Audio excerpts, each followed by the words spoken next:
السلام عليكم، أهلا بكم في فيديو جديد لمتابعة مباريات اليوم الأحد ضمن الجولة العشرين من الرابطة المحترفة الأولى التونسية.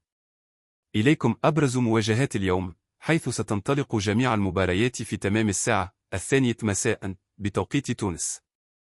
المباراة الأولى قمة كبرى تجمع بين النادي الإفريقي والنادي الصفاقسي.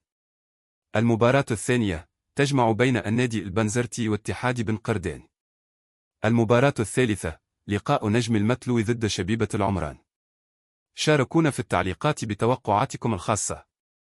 من هي الفرق التي ستخطف نقاط الفوز اليوم؟ ومن سيحسم قمة الإفريقي والصفاقسي؟ لا تنسوا الإعجاب بالفيديو والاشتراك في القناة.